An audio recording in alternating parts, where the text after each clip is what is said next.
ஒரு சீட்டு வாங்கிட்டு போய் அங்கே நிற்கிறாரு, திரும்ப 2 எம்பிக்கு போய் நிற்கிறாரு, 4 எம்எல்ஏக்கு போய் நிற்கிறாரு அப்படின்றாங்க.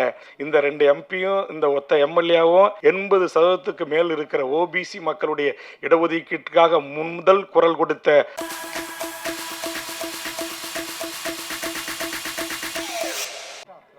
இப்பொழுது திரு டி வேல்முருகன் ஐயா எம்எல்ஏ தலைவர் தமிழக வாழ்வுரிமை கட்சி அவர்களை இப்படத்தை பற்றி 4 வார்த்தைகள் பேச அழைக்கிறோம்.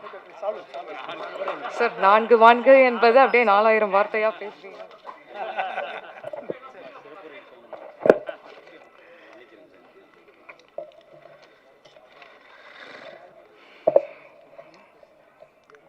படத்தின் தயாரிப்பில் தமிழ் திரை சேனல், தமிழ் என்பது வெற்றியை குறிக்கும். கண்டிப்பாக இந்த படம் வெற்றி பெறும் என்று முதலில் நான் வாழ்த்தி, இரவு பறவை என்கிற இந்த திரைப்படத்தை எழுதி இயக்கி பல்வேறு கடினமான சூழலில் பொருளாதார நெருக்கடியில் அருமை சகோதரர் வேதாஜி பாண்டியன் அவர்களும், அவருக்கு உறுதுணையாக தயாரிப்பில் எனது ஊரை சார்ந்த டாக்டர் பாண்டியன் அவர்களும் உதவி செய்து இன்றைக்கு நம்முடைய போற்றுதலுக்குரிய நாடாளுமன்ற உறுப்பினர், எங்கள் மாவட்டத்தின் மைந்தர், எங்கள் மாவட்டத்தின் பிரதிநிதி, இந்த கதையை நம்முடைய இயக்குனர் அவர்கள் வடிவமைத்திருக்கிறார்கள் அல்லவா, எழுதி இயக்கியிருக்கிறார்கள் அல்லவா, இதுக்குள் உண்மையிலேயே செயல் வடிவம் தர வேண்டும் என்றால் அது தமிழக சட்டமன்றத்தால் முடியாது, இந்திய நாடாளுமன்றத்தால் தான் முடியும்.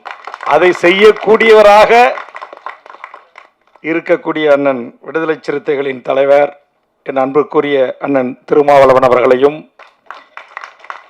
வருகை தந்து இருக்கின்ற திரைப்பட இயக்குனர் அரவிந்த் ராஜ் அவர்களையும், கலை மாமணி மதிப்பிற்குரிய, நான் அவரை சினிமா சின்ன வயசுலேருந்து படங்களை பார்க்கும்போது வரும், அப்படியே சண்டை பயிற்சியெல்லாம் இன்றைக்கி பல நிகழ்ச்சிகளில் இதுமாரி ஒன்றா பேசுகிறதுக்கு பார்க்குறதுக்கு வாய்ப்பு கிடைத்து, தமிழர்களுக்கென்று தனியாக ஒரு அமைப்பை உருவாக்கி அதற்கு அவருக்கான பல்வேறு மிரட்டல்கள் உருட்டல்கள் எல்லாவற்றையும் எதிர்கொண்டு நீங்கள் எல்லா கதாநாயகர்களையும் கையாண்ட உங்களுக்கு இந்த உருட்டல் மிரட்டல் எல்லாம் ஒருபோதும் நீங்கள் கவலைப்பட வேண்டாம். அண்ணன் ஜாக்குவார் தங்கம் அவர்களே, நீங்கள் இந்த மண்ணின் மைந்தன், பச்சை தமிழன். உங்கள் அருகாமையில் இருப்பது விடுதலை சிறுத்தைகளின் தலைவர் அண்ணன் திருமா அவர்கள். அந்தாண்ட நான் உட்காந்துருக்கிறேன். எங்களை 2 பேரை தாண்டி உங்களை இங்கே நடிக்க வந்தவன், அல்லது சங்கம் துவக்க வந்தவன், அல்லது தென்னிந்தியா முழுக்க சொந்தம் கொண்டாடுறவன், ஒரு துரும்பை கூட உங்கள் மீது படாது. நீங்கள் கவலையே பட வேண்டாம், அச்சமே பட வேண்டாம். அதனால் தொலைபேசியில் அடிக்கடி அண்ணன் பேசுவாங்க, வாழ்த்துவாங்க. தமிழ் வாழ்வுரிமை கூட்டமைப்பு சார்பாக நிகழ்ச்சிகளை நாங்கள் முன்னெடுக்க போது, நீங்கள் தென்தமிழ்நாட்டின் தமிழன், திருநெல்வேலி எதில் வீரம் என்று உங்களுக்கு தெரியும், நான் சொல்லக்கூடாது. அதனால் இனி உங்கள் வாயால் வந்தேரிகளாலோ அல்லது வேறு நபர்களாலோ உங்கள் உயிருக்கு அச்சம் பயம் என்கிற வார்த்தை வரக்கூடாது. நாங்கள் இருக்கிறோம் என்பதை முதலில் பதிவு செய்து,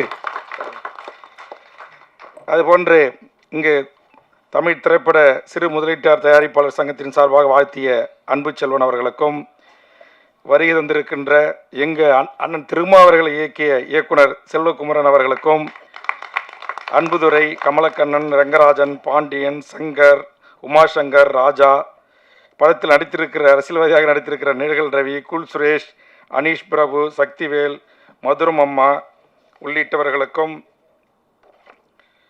இன்னும் நிறைய பேர் படிச்சுக்கிட்டே போகணும், எழுதி கொடுக்க சொன்னேன், யாரும் கோபித்து கொள்ளாதீர்கள். அதுபோன்று இந்த எனக்கு அமர்ந்த உடனேயே அந்த பாட்டு, அது குறிப்பாக நான் பிறந்து வளர்ந்து எல்லா இடங்களிலும் சுற்றி திரிந்த எங்கள் கடலூரில் தொடங்கி ராமாபுரம், வள்ளலார் பிறந்த வடலூர், விருத்தாச்சலம், சிதம்பரம், பிரத்யோகமாக என் தொகுதி பண்டுட்டி, என் தோட்டத்தில் இருக்கிற பலாப்பழம், அப்புறம் என் தொகுதியில் இருக்கிற அக்கடவள்ளி, என் தொகுதியான நெல்லிக்குப்பம். ரொம்ப நன்றி. இந்த பாடல் ஆசிரியர் புண்ணியவா யாருங்க? ரொம்ப மகிழ்ச்சி. ஏன்னா எனக்கு ஒரு ஆதங்கம் உண்டு. என்னதான் இருந்தாலும் அந்த மண்ணின் மீது ஒரு ஈர்ப்பு, ஒரு பாசம் இருக்கும்ல. எனக்கும் இருக்கும், எங்கள் அண்ணன் திருமாவுக்கும் இருக்கும், அண்ணன் ஜாக்குவாருக்கும் இருக்கும், எல்லாருக்கும் இருக்கும் அந்த மண்ணின் மீது. உலகத்துக்கே ராஜா வந்தாலும் தாய்க்கு பிள்ளைதானு சொல்லுவாங்கல்ல, அந்த மாதிரி கொங்கு நாட்டை பற்றி அந்த மொழியில் அந்த கலாச்சாரத்தை குறித்து படம் வரும். தென் தமிழ்நாட்டு குறிப்பாக மதுரை திருநெல்வேலியை மையமாக வச்சு படம் வரும் நிறையா. நம்முடைய தமிழர்களுடைய அந்த குடும்பம், உணவு முறை, பண்பாடு, சண்டை, வீரம், திருநெல்வேலினா அருவா, மதுரைன்னா ஜெகர்தாண்டா, அப்புறம் இன்னும் நிறையாவும் இருக்குது. வீரத்துலேயும் மதுரைக்கு குறைஞ்சது இல்லை. தமிழர்கள் என்றாலே வீரம் தான், எந்த விதம் இல்லை. ஆனால் எங்கள் இந்த நடுநாட்டு மக்கள் இருக்காங்கல்ல, நான், அண்ணன் திருமா, எங்கள் தயாரிப்பாளர் பத்திரக்கோட்டை, இந்த புலியூர்கள், என்ன அது படம் புலியூர், ஒரு அந்த அப்படியே இயக்குனர் என் ஊரை விட்டீங்க. தயாரிப்பாளரே என் ஊர் மதுரை, பத்திரக்கோட்டை தான், என் ஊர் புலியூர். அதனால் புலிக்கு எனக்கும் சொந்தம். வாய்ப்பு இருந்தால் எங்கேயாச்சும் இடையில கொஞ்சம் புலியூர் அப்படின்னு சேர்த்து ஒரு வரிகளை, ஏன்னா என் ஊரை சேர்ந்த பாலமுருகன் தம்பி கூட நடிச்சிருக்கிறான், என்னுடைய உறவினர் பையன். அதுக்கு எதுக்காக சொல்ல வரேன்னா, அதை கேட்கும்போது உண்மையிலேயே நான் ரொம்ப ஒரு நெகிழ்ந்துட்டேன். ஏன்னா இதெல்லாம் நிறைய படங்கள் பார்க்குறோமே, தங்கர் பச்சி அந்த முந்திரி கோட்டை பொறுக்கிறத, பலாப்பழம் போகிறத, அவர் அதுக்கு பிறகு பத்திரக்கோட்டையிலேருந்து வந்து ஒரு தயாரிப்பாளர். நம்முடைய இயக்குனருக்கு வந்து சொந்த ஊர் ராமநாதபுரம். அவரை அந்த ராமநாதபுரம் சொந்த ஊருக்காரங்களுக்கு தான் தெரியும், அந்த படகுல வர்ற மீனவர்கள், அவங்க அந்த புலிகள் அல்லது காயம்பட்ட போராளிகள், ஈழ உறவுகளை எப்படி பத்திரமா பாதுகாத்து அடைகாத்து கொண்டு வந்து இங்கே கரை சேர்க்கிறாங்க. அதற்கு அவங்க சந்தித்த வழக்குகள், பொய் வழக்குகள், புனையப்பட்ட பல்வேறு கதைகள். ஆக அந்த திரைக்கதை அவர் சொன்ன உடனேயே நான் வந்து கண்டிப்பாக ஈழம் சார்ந்த, அதுவும் குறிப்பாக அகதிகள் என்று சொல்லக்கூடாது, எங்கள் தொப்புள் கொடி உறவுகள். ஆனால் இந்த சென்சாருக்காக என்ன செஞ்சுருக்காருன்னா, இந்திய வம்சவழி தமிழர்கள் இங்கே வர்ற மாதிரின்னு சொல்லியிருக்கிறாரு. அது இந்திய வம்சவழி தமிழர்களை காட்டிலும் அந்த மண்ணின் பூர்வீக குடி மக்களான என் ஈழத்து உறவுகள் தான் படகுகளிலே இங்கே வந்து போராளிகளாகவும், கரும்புலிகளாகவும், கடற்புலிகளாகவும், வான்புலிகளாகவும், உலகத்தில் எந்த ஒரு இனத்தின் விடுதலை போராட்டமும் இத்தனை படைகளையும் கொண்டு, வான்புலிகள் என்று சொல்லக்கூடிய விமானப்படை, தரப்படை, கப்பல் படை என்று அத்தனை படை கொண்டு ஒரு விடுதலை போராட்ட இயக்கம் உலக அரங்கில் விடுதலைக்கு போராடியது என்று சொன்னால், அது எம் தமிழக தேசிய தலைவர் மேதகு வேலுப்பிள்ளை பிரபாகரன் என்கிற மகத்தான தலைவன் தலைமையிலான அந்த விடுதலை புலிகளின் இயக்கம்.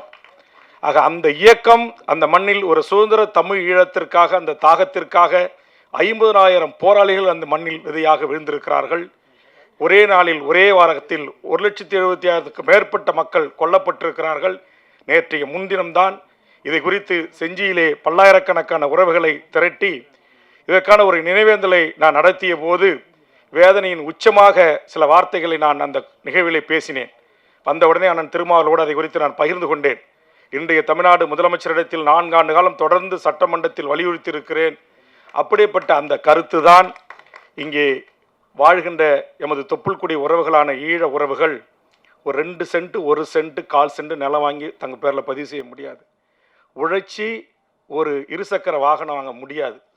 இங்கே படித்து, இங்கே நம்மளை இந்தியாவிலேயே பிறந்து, இன்றைக்கு கல்லூரி படிப்பை முடித்து, இன்றைக்கு விளையாட்டு வீரனாக திகழ்ந்தால், எல்லா 7 மெடல் வாங்கியிருக்குது ஒரு ஈழத்து சகோதரி குழந்தை. ஆனால் தெற்காசியாவில் போய் விளையாடுறதுக்கு பாஸ்போர்ட் கிடையாது, அனுமதி இல்லை. காரணம், அவர்கள் அகதி. நானும் அண்ணன் விடுதலை சிறுத்தைகள் தலைவர் அண்ணன் திருமா அவர்களுடைய சார்பாக சட்டமன்ற உறுப்பினராக வந்தவர்கள்தான். மாண்புமிகு கலைஞர் அவர்கள் இருந்தபோது நாங்கள் அவரிடத்திலே வலியுறுத்தி, நான் தொடர்ந்து சட்டமன்றத்தில் பேசி, இங்கு துவக்கப்பள்ளி கூட படிப்பதற்கு ஆரம்ப கட்டத்தில் அனுமதி இல்லை. உயர்நிலைப் பள்ளிக்கு போக முடியாது, உயர்கல்விக்கு வழி கிடையாது. பன்றி குடிசைகளோட கேவலமாக இருக்கும் அந்த குடிசைகள். அவர்களுக்கு அடிப்படை வசதிகள், கட்டமைப்புகள், அதை அத்தனையும் கொஞ்சம் கொஞ்சமாக சட்டமன்றத்தில் போராடி ஒரு மக்களால் தேர்ந்தெடுக்கப்பட்ட தமிழக அரசு இங்கு வாழ்கின்ற எமது உறவுகளுக்கு இந்த கூட்டத்தில் கூட என் கோரிக்கை ஏற்கப்பட்டு மாண்புமிகு தமிழக முதலமைச்சர்களால் ஈழ அகதிகள் குடியிருப்பு என்று சொல்லக்கூடியதை மாற்றி அமைத்து அவர்களுக்கு 3000 வீடுகளுக்கான அறிவிப்பு வெளியிட்டிருக்கிறார்கள். இப்போ பல்லாயிரக்கணக்கான வீடுகள் தமிழ்நாடு முழுவதும் இவர்கள் வாழ்கின்ற இடங்களில் கட்டி தந்து கொண்டிருக்கிறோம். அதில் கூட எனக்கு திருப்தி இல்லை. நான் ஆய்வுக்கு போன எல்லா கலெக்டர் ஆஃபீஸர்லாம் கூட்டுக்கிட்டு அவங்க கழிவறையை வெளியில் வச்சுருப்பாங்க. நான் சொன்ன ஒரு வயது வந்த பெண் அல்லது ஒரு இந்த பேய் பிசாசுக்கு பயப்படுற ஒரு வயசு பொண்ணு, ஒரு சின்ன பையன், எப்படிங்க 12 மணி 2 மணிக்கு வெளியில் வந்து அவன் டாய்லெட்டை பயன்படுத்த முடியும்? கட்டி கொடுக்க தான் கட்டி கொடுக்குறீங்க, இன்னும் ஒரு 10 அடி சதுரடி கொஞ்சம் பெரிதாக கட்டி கொடுக்கக்கூடாதுன்னு அதற்கு ஒரு பரிந்துரையும் நான் செய்தேன். நான் எதற்காக இதையெல்லாம் சொல்லுகிறேன் என்று சொன்னால், இன்றைக்கு இங்கு வாழ்கிற இந்த மக்கள், அவருடைய தொப்புள் குடி உறவுகள் உலகம் முழுவதும் வாழ்கின்றார்கள். கனடாவில் ஒரு ஈழத்தமிழர் இன்றைக்கு அமைச்சராக பதவியேற்றிருக்கிறார். இந்த நேரத்தில் அவருக்கு நான் வாழ்த்துக்களை இந்த நிகழ்ச்சியின் சார்பாக சொல்லுகிறேன். நாடாளுமன்ற உறுப்பினர்களாக பல உயர்ந்த பதவிகளை வைக்கிறார்கள். ஆனால் இந்தியா எமது தாய்நாடு, பன்னெடுங்காலத்திற்கு முன்பு கடல்கோளால் பிரிக்கப்பட்ட என் ஈழம் என்கிற ஒரு தேசம், அந்த தேசத்தின் உறவுகள் இந்த மண்ணில் எவ்வளவு வலியோடு வேதனையோடு வாழ்ந்து கொண்டிருக்கிறார்கள். இன்றைக்கும் காலையில் 10 மணிக்கு வெளியில் வேலைக்கு போயிட்டு மாலை 6 மணிக்குள்ளே சிறப்பு முகாமுக்களுக்கு திரும்பலை அப்படின்னா கியூ பிராஞ்ச் அடுத்த நிமிஷம் அங்கே போய் நிற்பாங்க. இதையெல்லாம் நான் கூட அண்ணன் திருமாகிட்ட வழியோடு சொன்னேன். 11 முறை இந்த மக்கள் படுகின்ற துன்பம் துயரங்களை குறித்து நான் இந்த நாட்டுடைய முதலமைச்சரை சந்தித்து கடந்த சில மாதங்களில் பேசியிருக்கிறேன். சமீபத்தில் ஒரு 6 பேர் கைது செய்யப்பட்டிருக்கிறாங்க. அவர்கள் செய்த குற்றம் பாஸ்போர்ட் இல்லாமல் வந்தது, படகுகளில் வந்தது. இந்த கதையின் கரு அப்போ ஒத்து போகுது. அவர் இந்த கதை இயக்குனர் என்கிட்ட அந்த கதையும் சொல்லலை, என்ன இதுமாரி ஈழம் சார்ந்த ஒரு படம் அப்படின்னார். நேற்றுக்கு தான் நான் ரொம்ப கோபமாக உணர்ச்சி வயப்பட்டு அந்த மேடையில் பேசினேன். முதலமைச்சருக்கு வேண்டுகோள் வைத்தேன். தனித்தமிழ் ஈழம்தான் ஒற்றை தீர்வு என்கிற ஒரு சட்டமன்ற தீர்மானமும் உலகம் முழுவதும் வாழ்கின்ற ஈழ உறவுகள்கிட்ட, தமிழ்நாட்டில் இலங்கையில் யாழ்மண்ணில் வாழ்கின்ற அந்த உறவுகள்கிட்டையும் நீங்கள் ஒரு பொது வாக்கெடுப்பை ஐக்கிய நாடு சபையினூடாக நடத்தி அந்த மக்களுக்கான ஒரு சுதந்திர தனித்தமிழ் ஈழ அரசை உருவாக்கி தருவதற்கு மாண்புமிகு முதலமைச்சர் தலைமையிலான 40 நாடாளுமன்ற உறுப்பினர்களும் டெல்லிக்கு உரிய நெருக்கடியை தர வேண்டும். அண்ணன் திருமா அதற்கு வழிகாட்ட வேண்டும், தலைமையேற்க வேண்டும். இதை கருத்தைத்தான் நேற்றைய கூட்டத்தில் நான் பேசினேன். அது இன்னைக்கு அப்படியே வந்து பொருந்தது. இந்த கதையும் அதான். அதுக்கு பிறகு நான் சொன்னேன் 5 சொன்னேன். அதில் ஹைலைட்டாக நான் சொன்னது இந்த தீர்மானம். இந்த திருச்சியில் ஒரு சிறப்பு முகாம் இருக்குது. ஏற்கனவே பல முகாம்களை நான் அண்ணன் எல்லாம் நான் இருந்த பாமக எல்லா கட்சியும் சேர்ந்து போராடி பல சிறப்பு முகாம்களை மூடிட்டோம். ஆனால் இன்றைக்கி ஒரு சிறப்பு முகாம் அங்கே இருக்குது. அதை மூடணும். அவங்க மூடிட்டு அவங்க விரும்புகிற நாடுகளுக்கு உலகம் முழுவதும் என் ஈழ உறவுகள் உட்காந்துருக்காங்க. அவங்க அரவணைத்து அன்பு பாராட்டிருக்காங்க. லண்டன் ஏற்றுக்கிறான், அமெரிக்கா ஏற்றுக்கிறான், ஆஸ்திரேலியா ஏற்றுக்கிறான், உலகத்தில் எல்லா நாடுகளும் ஏற்றுக்கிறான். அந்த நாட்டு குடிமகனாக இருக்கிறான், வேலை கிடைக்கலன்னா சம்பளம் கொடுக்குறான், வீடு வாடகை இல்லாமல் கொடுக்குறான், எல்லா உதவிகளும் செய்கிறான். ஆனால் என் தொப்புள் கொடி உறவு என்று நம்ம பேசுகிறோம். பக்கத்தில் 10 மைல் தூரத்தில் இருக்கிற என் உறவுகள் இந்த மண்ணில் எவ்வளவு வலியோடு வேதனையோடு இருக்கிறாங்க. இன்னமும் தமிழ்நாட்டுடைய காவல்துறை உளவு பிரிவு, கியூ பிரிவு கண்காணிப்பின் கீழ் தான் அவர்கள் வாழ்கிறார்கள். இன்னமும் என் ஈழத்து உறவுகளுக்காக நான் கடந்த சட்டமன்ற கூட்டத்தொடரில் கவன ஈர்ப்பு கொண்டு வந்து 20 நிமிடம் போராடி பேசியிருக்கிறேன். ஒன்றிய அரசு மருத்துவம் படிப்பதற்கு என் ஈழத்து உறவுகளை அனுமதிக்கவில்லை, இன்னும் அனுமதிக்கலை. இப்போ குறிஞ்சிப்பாடிலாம் வருதுனால சொல்கிறேன். ஒரு பெண் புள்ள எம்டெக் படித்த பொண்ணு, அந்த பொண்ணு ஒரு 2 சென்ட் இந்த விதிகளை தெரியாமல் ஒரு 2 சென்ட் நிலம் வாங்கிறதுக்கு அது ஒரு அக்ரிமெண்ட் போட்டாங்க. இதை பக்கத்தில் இருந்த யாரோ ஒருத்தன் அரசுக்கு போட்டு கொடுத்து அந்த பெண்ணையும் அவங்க அப்பாவையும் 55 நாள் சிறை பிடிச்சிருக்கிறாங்க. சிறையில் இருக்காங்க, கடலூர் சிறையில். அவங்க செய்த குற்றம் என்ன? அவர்கள் உழைத்து சம்பாதித்து ஒரு 2 சென்ட் சொந்தமாக வாங்கி ஒரு வீடு கட்டிக்கலான்னு ஆசைப்பட்டது குற்றமா? நான் கேட்கிறேன். இங்கே உலகத்தின் பல்வேறு நாடுகளை சார்ந்தவர்கள் இங்கே மாடா மாளிகை, கோடா கோபுரம் கட்டி வாழ்கிறார்கள். என்னுடைய சொந்த பகுதியான நீலகிரி மாற்றான் கைக்கு சென்று கொண்டிருக்கிறது. எங்களுடைய வணிகம், எங்களுடைய உற்பத்தி, எங்களுடைய தொழில், எங்களுடைய பண்பாடு, கலை, கலாச்சாரம், நாகரிகம், தொன்மை, வரலாறு, இலக்கியம், இலக்கணம் எல்லாம் இன்றைக்கு கொஞ்சம் கொஞ்சமாக மற்றவர்கள் கைப்பற்றி கொண்டிருக்கிறார்கள். எல்லாவற்றையும் நாங்கள் இழந்து கொண்டிருக்கிறோம். ஆக எல்லாவற்றையும் இழந்து அவர்களுக்கு வீடு இல்லையா, வாசல் இல்லையா, நிலம் இல்லையா, காணி இல்லையா, உறவுகள் இல்லையா, எப்படி வாழ்ந்த எம் இனம்? அந்த இனம் இங்கு வந்து இவ்வளவு ஒரு துன்பத்தோடு துயரத்தோடு வாழ்கின்ற இந்த வழிகளையெல்லாம் எடுத்து பல திரைப்படங்கள் வெளியிடுவதற்கு முயற்சித்த போது ஒன்றிய அரசு சென்சார் நிறுவனம் தடை செய்தது, தடுத்து வைத்தது. கண்டிப்பாக இதுக்கு சென்சார் வாங்கியாச்சு. நான் வந்த உடனே பக்கத்தில் இருந்த நம்ம தயாரிப்பாளர் கேட்டேன், வாங்கியாச்சு அப்படின்னாரு. எனக்கு கொஞ்சம் விசாரி சொல்கிறேன் அப்படின்னாரு. ஏன்னா நான் அண்ணன் திரும்பவும் ஏற்கனவே இதே இடத்துல ஒரு படத்துக்கு வந்தேன். அந்த இயக்குனர் பட்ட வலிகள் வேதனைகளுக்காக, ஆமாம் தோழர் சேகுவரா, அதற்காக நாங்கள் முற்றுகை போராட்டம் நடத்துகிறோம் நாங்கள் 2 பேரும் அப்படின்னு அண்ணங்கிட்ட அனுமதி வாங்கி நான் அறிவித்தேன். நான் எதுக்கு நான் சொல்ல வரேன்னா, அப்படி நம்முடைய வலிகளை, நம்முடைய வேதனைகளை, நம்முடைய வாழ்வியலை, நம்முடைய பண்பாட்டை, கலை, கலாச்சாரத்தை அதையெல்லாம் சொல்லும் போது இங்கே ஒன்றிய அரசு அதிகாரிகளால் அனுமதி மறுக்கப்படுகிறது. ஆக அந்த மக்கள் படுகிற அந்த துன்பம், அதைத்தான் நேற்றுக்கு நான் 5 சொன்ன முதலமைச்சருக்கு. நீங்கள் என்ன கூட நிறைய பேர் நண்பர்களே, ஒரு சீட்டு வாங்கிட்டு போய் அங்கே நிற்கிறாரு, திரும்ப 2 எம்பிக்கு போய் நிற்கிறாரு, 4 எம்எல்ஏக்கு போய் நிற்கிறாரு அப்படின்றாங்க. இந்த 2 எம்பியும் இந்த ஒத்த எம்எல்ஏவும் இந்த மண்ணுக்கும் இந்த மொழிக்கும் இந்த மக்களுக்கும் நாடாளுமன்றத்திலும் சட்டமன்றத்திலும் என்ன சாதித்தது என்பதை அப்படி எழுதுறவங்க, அப்படி பேசுகிறவங்க விவாதம் வச்சிங்கன்னா, ஏதோ விடுதலை சிறுத்தைகள் தலைவர் தலித் மக்களுக்கான தலைவர் அப்படின்னு நிறைய பேர் சொல்கிறாங்க. இந்தியாவில் இருக்கிற கிட்டத்தட்ட 90 கோடி, இன்றைக்கி 140 கோடி மக்கள் தொகையில் 80% மேல் இருக்கிற ஓபிசி மக்களுடைய இடஒதுக்கீட்டுக்காக முதல் குரல் கொடுத்த ஒரு ஓபிசி சாராத ஒரு தலைவன் அண்ணன் திருமாவளவன். அதுபோன்று இன்னைக்கு சட்டமன்றத்தில் நான் சொன்னேன், எனக்கு சீட்டு கீட்டு நோட்டு எதை பற்றியும் கவலை இல்லை, இந்த தீர்மானத்தை நிறைவேற்றுங்கன்னு சொல்லிட்டு இந்த சிறப்பு முகாமை மூடுங்கன்னு சொல்லிட்டு ஈழ உறவுகளில் சில பேருக்கு மாறுபட்ட கருத்துக்கள் இருக்கலாம். ஏன் எங்களை நீங்கள் வந்து ரெட்டை குடிமை வாங்குறீங்க, எங்களை அங்கே நாட்டுக்கு தள்ள பார்க்குறீங்களா, வேற அனுப்ப பார்க்குறீங்கன்னு விரும்புகின்ற எம் ஈழ உறவுகள், என் தாய்மண், எமது புலிகள் உறவாடிய மீன்பிடித்த எங்கள் யாழ், அம்பாறை, மட்டக்களப்பு, திரிகோணமலை, வன்னிமண்ணை போய் மிதிக்க வேண்டும் என்று விரும்புகிற என் ஈழத்து உறவுகள் விரும்புகிறவர்களுக்கு இரட்டை குடியுரிமை, இரட்டை அந்த அனுமதி கொடுங்கன்னு தான் கேட்குறோம். அது கூட எங்களை சில பேர் விரும்புகிறாங்க. கட்டாயப்படுத்தி அவங்கள போங்கன்னு சொல்லலை. இந்தியா என்பது இது எங்கள் நாடு தான், உங்கள் நாடு. விடுதலை புலிகள் இந்திய ராணுவம் சென்று அங்கு ஏற்பட்ட அந்த பாதிப்பை குறித்து காசி ஆனந்தன் ஐயா அவர்களும் புதுவை ரத்னதுரை அவர்களும் எழுதிய அந்த வரிகள் எல்லாம் இந்த நாங்கள் போய் வருகிறோம் என்று அந்த பாடல் வரிகள் வரும், நன்றி சொல்கிறோம் என்கிற வரிகள் வரும், களத்தில் கேட்கும் கானங்கள் யாகராகங்கள், அந்த பாடல்கள் எல்லாம் நான் கேட்கின்ற போது அவ்வளவு கண்ணீர். நம்மளால் நம்ம இந்திய இராணுவம் சென்று செய்த அநியாய அக்கிரம அட்டூழியங்களை குறித்து. ஆனால் இன்றைக்கி அதெல்லாம் குறித்து எந்த திரைப்பட இயக்குநர்களும் அப்படிலாம் எடுத்து நாம் வாழ்கிற இந்த இந்தியாவை, நம்முடைய இராணுவத்தை, நம்முடைய அரசை யாரும் அப்படி கடுமையான விமர்சனங்களை முன்வைப்பதில்லை. வலிகளை, வேதனைகளை, துன்பங்களை, கணவன் முன் மனைவியை கற்பழித்தான், தகப்பன் தாய் முன் மகளை கற்பழித்தான், எங்கள் பெண் பிள்ளைகளின் மார்புகளை அறுத்து தமிழ்ச்சிகள் கறி வீதிகளில் விற்கப்படும் என்று கம்பிகளில் கோத்தான், என் தாய்மார்களின் கற்பில் இருந்த அந்த பிசுவை காவல்துறையின் துப்பாக்கி முனையில் இருக்கிற கத்தியை கொண்டு கீறி சூஷாக்ஸ் கால்களால் மிதித்தான், தார்களிலே மூழ்கி எடுத்தான், சர்ச்சுகள் மீதும் நல்லூர் கோயில்கள் மீதும் எம் இஸ்லாமியர்கள், தமிழ் இஸ்லாமியர்கள் தொழில் செய்த இல்லங்கள் மீதும் உலகத்தால் தடை செய்யப்பட்ட கொத்து குண்டுகளை, பாஸ்பரஸ் குண்டுகளை போட்டு கொலை செய்தான். இந்த வழிகளை அடுத்தடுத்த தலைமுறைக்கு எடுத்து சொல்லி இவ்வளவு வழி நிறைந்தது நம்முடைய வாழ்வு.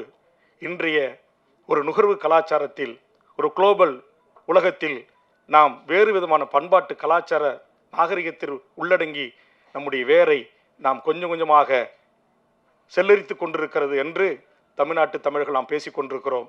ஆனால் எமது ஈழத்து உறவுகள் அந்த கலாச்சாரத்தோடு வாழ்ந்தாலும், உலகத்தில் எவ்வளவு பெரிய கல்லூரிகளில் பட்டங்களை படித்தாலும், எவ்வளவு பெரிய நிறுவனத்தில் இருந்தாலும் தாய் மண்ணான எம் ஈழ மண்ணை மறக்காமல் வாழ்கிறார்கள்.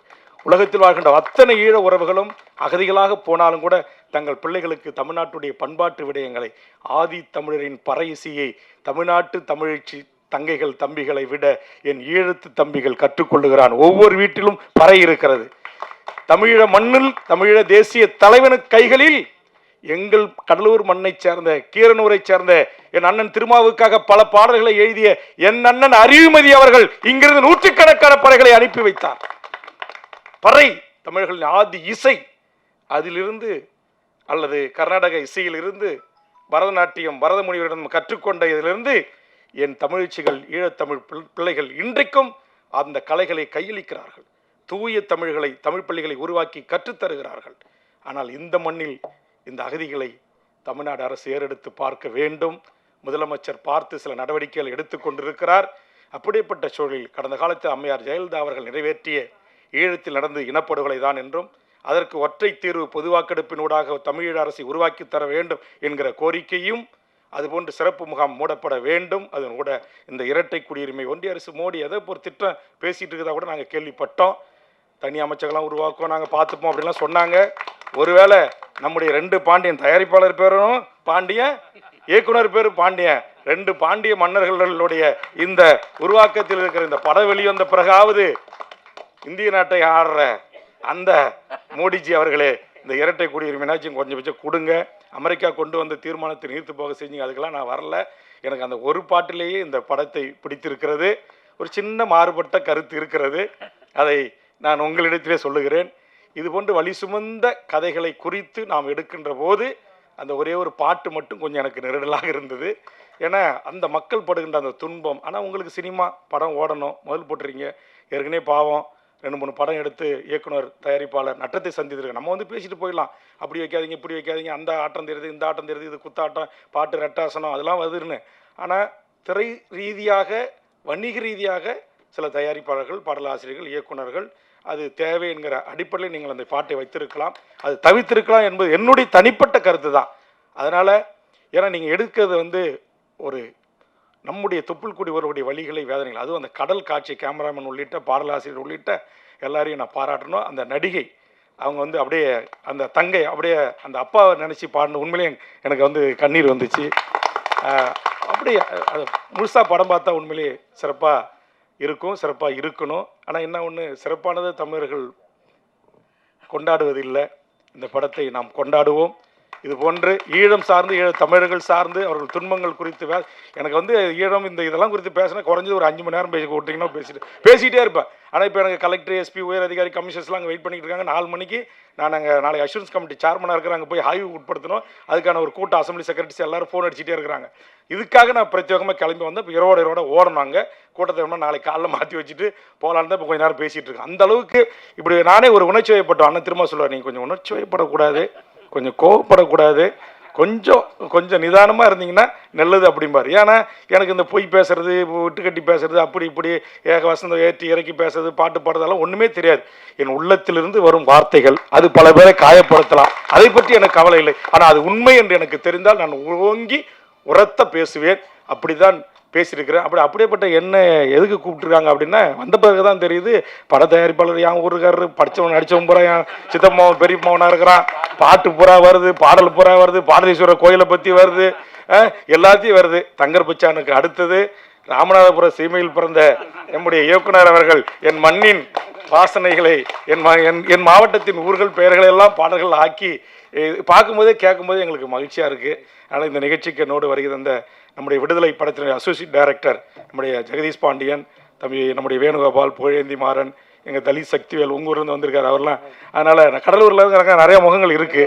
அதனால் எல்லாருக்கும் ஊர்லேருந்து வருகை தந்து இந்த நம்முடைய கடலூர் என்கிற நம்முடைய செம்மண் பூமியை, கடல் ஒட்டி வாழக்கூடிய நம்ம மீனவ மக்கள், ஈழத்தமிழர்கள், ஏன்னா நம்ம ஊரில் தான் குள்ளஞ்சாடில் முகாம் இருக்குது, அம்பலாமேட்டில் முகாம் இருக்குது, விருத்தாச்சலத்தில் முகாம் இருக்குது, குறிஞ்சிப்பாடில் முகாம் இருக்குது, ராமநாதபுரத்தை தாண்டி அதிகம் இலங்கை தமிழர்கள் என்று சொல்லக்கூடிய தொப்புள் உறவுகள் வாழ்கிற முகாம் எங்கள் பகுதியில் இருக்கிறது. இன்றைக்கும் ஆண்டுக்கு ஒரு முறை இயற்கை பேரிடர் பிரச்சனை நல்லது கெட்டது அப்படின்னா முதல் உதவியாக நான் போய் நின்று அவர்களோடு தான் நானும் இருந்து கொண்டிருக்கிறேன். அந்த அளவுக்கு அவர்கள் என் மீது மாறாத ஒரு பற்றை தெரிவிக்கக்கூடியவர்கள். அந்த மக்களுடைய மறுவாழ்வுக்காக, அவருடைய சம உரிமைக்காக, சம வாழ்வுக்காக, ஒரு சுதந்திரத்திற்காக இன்னும் பல படங்கள் வர வேண்டும் என்று வாழ்த்தி, இந்த படத்துக்கு நாம் அனைவரும் சேர்ந்து வெற்றியை தேடித்தர வேண்டும் என்று இந்த நேரத்தில் கேட்டுக்கொண்டு, கொஞ்சம் அதிக நேரம் எடுத்துக்கிட்டால் அண்ணனை கோபித்துக் கொள்ளக்கூடாது என்று மிகச்சிறப்பான பத்திரிகையாளர்கள் இந்த கவரேஜுக்கு வந்திருக்கீங்க. உண்மையிலேயே நன்றிங்க. இந்த மாதிரி படத்துக்கு வந்திருக்கீங்க. உங்களை கைகூப்புறேன் நான். ஏன்னா இன்னைக்கு அதுக்கும் கொஞ்சம் சிவப்பு தோல் வேணும். எல்லாம் படத்தில் நடித்தவங்க பார்த்தா எல்லாம் கருப்பு தோல், கதாநாயகன்லேருந்து துணை நடிகர்கள்லேருந்து டான்ஸ் மாஸ்டர்லேருந்து எல்லாம். ஆனால் கருப்பு தோல், ஈழம், மீனவர் பிரச்சனை, இந்த மாதிரி அகதிகள் பிரச்சனை, இதையெல்லாம் இன்றைக்கி தமிழ்நாட்டில் இருக்கிற சமூக ஊடகங்கள் தான் 1-2 எழுதுது. பெரிய இந்த மெயின் ஸ்ட்ரீம் மீடியாக்கள் என்று சொல்லக்கூடியவங்க இந்த பெரிய பத்திரிகைகள்லாம் கண்டுக்கிறதே இல்லை. ஆனால் இங்கே பல பத்திரிகை நண்பர்கள்லாம் உட்காந்துருக்கிறீங்க. இவ்வளவு தொலைக்காட்சி, இவ்வளோ யூடியூப் சேனல்லாம் வந்திருக்கிறீங்க. இந்த வழி நிறைந்த எம் ஈழ உறவுகளின் இந்த சோக கதையை, சொந்த கதையை உலக தமிழ் சமூகத்துக்கு எடுத்து சொல்லுங்கள். ஆளுகின்ற அரசின் கவனத்தின், அவருடைய ஒன்றிய அரசினுடைய காதுகளுக்கு எடுத்து சென்று அவர்கள் சிந்தித்து ஒரு நல்ல முடிவை எடுப்பதற்கு உங்கள் ஊடகம் உரிய வெளிச்சத்தை இந்த திரைப்படத்தின் மீது பாய்ச்ச வேண்டும் என்று அன்பான வேண்டுகோள் வைத்து, மிகச்சிறப்பாக இந்த படத்தை தயாரித்து இயக்கி இருக்கிற அத்தனை நல்ல உள்ளங்களுக்கு, எல்லா ஆர்டிஸ்ட்டுக்கும், எல்லாருக்கும் என்னுடைய சார்பாக எல்லாருமே சிறப்பாக பண்ணியிருக்காங்க. எல்லாருக்கும் என்னுடைய வாழ்த்துக்களையும் பாராட்டுக்களையும் தெரிவித்து நிறைவு செய்கிறேன். நன்றி, வணக்கம்.